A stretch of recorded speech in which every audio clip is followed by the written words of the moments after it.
Saya Prabowo Subianto, Presiden Republik Indonesia, dengan ini mengumumkan. Benarkah Indonesia akan membuat negara tetangga kehilangan pasar beras mereka? Jawabannya ada di akhir video ini.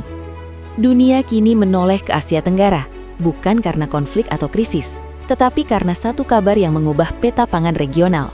Indonesia, negara dengan hampir 300 juta penduduk, resmi melangkah ke fase baru ketahanan pangan dengan mengumumkan swasembada beras dan stok nasional yang menembus angka belasan juta ton. Di tengah ketidakpastian iklim global, gejolak politik internasional, dan perang dagang antar negara besar, pertanyaannya sederhana tapi tajam.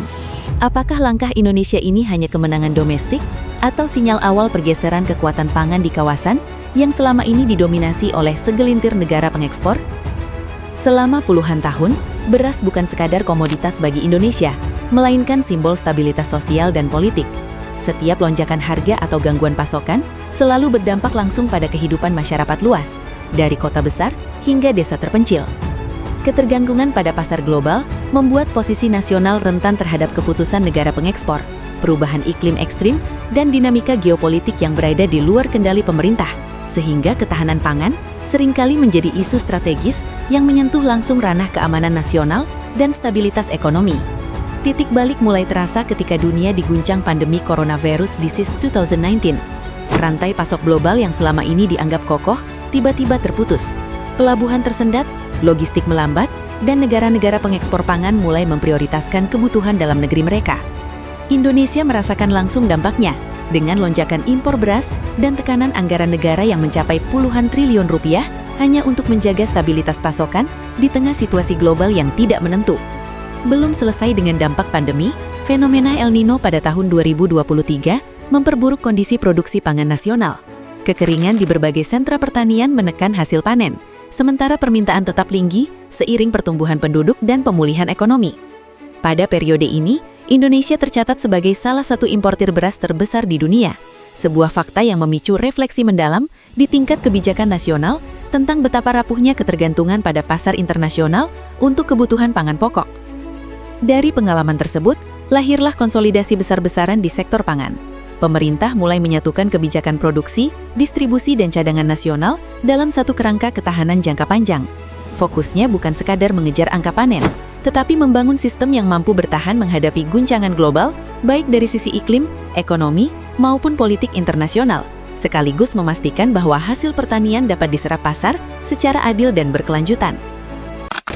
Saya Prabowo Subianto, Presiden Republik Indonesia, dengan ini mengumumkan telah tercapainya swasembada pangan tahun 2025 bagi seluruh bangsa Indonesia. Terima kasih.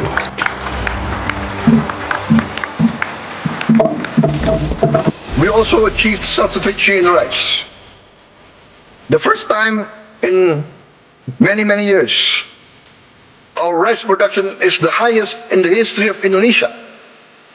I gave a target to be self-sufficient in 4 years. I gave a target to my team. They did it within 1 year. I am convinced in the next 4 years, we will be self-sufficient in the other food products. Corn, sugar, protein.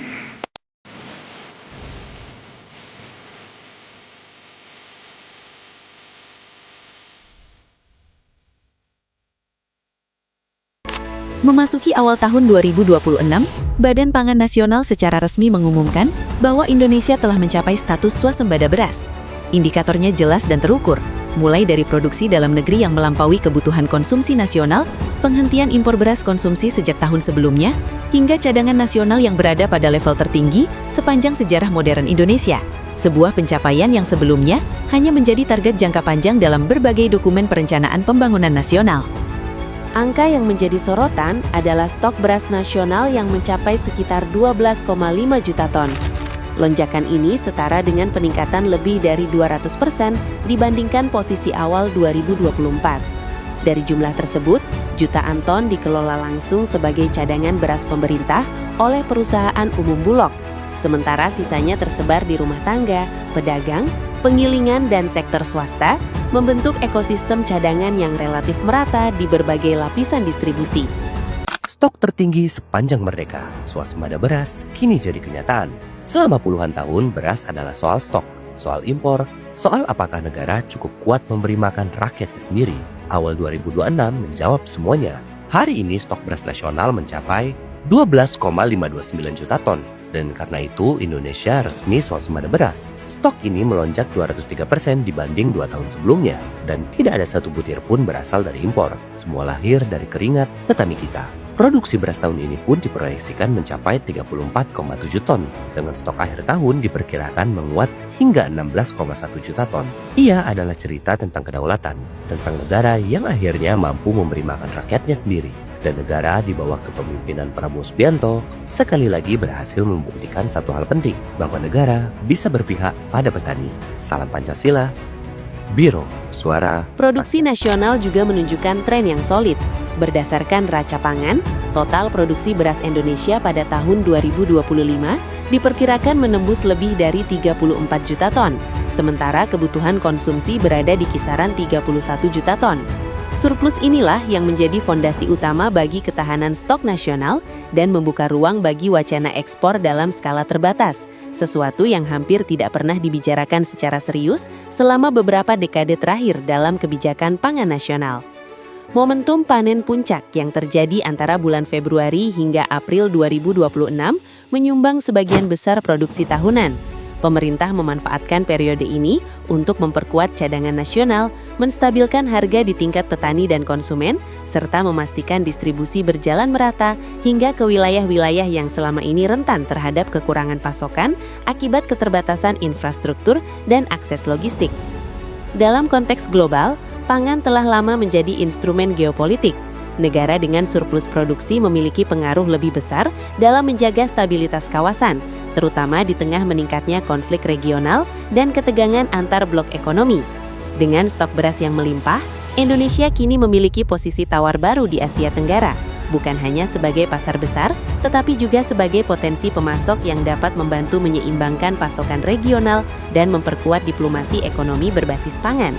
Bagi negara-negara tetangga yang selama ini mengandalkan impor untuk memenuhi kebutuhan domestik, kehadiran Indonesia sebagai pemain baru di sisi pasokan dapat mengubah pola perdagangan regional.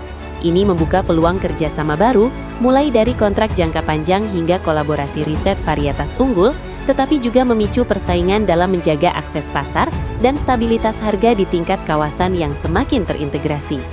Dari sisi ekonomi nasional, swasembada beras berarti penghematan devisa dalam jumlah besar.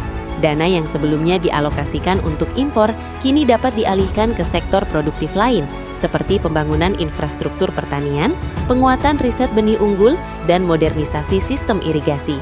Efek berantai dari kebijakan ini berpotensi memperkuat daya saing sektor pertanian secara keseluruhan dan meningkatkan produktivitas tenaga kerja di pedesaan.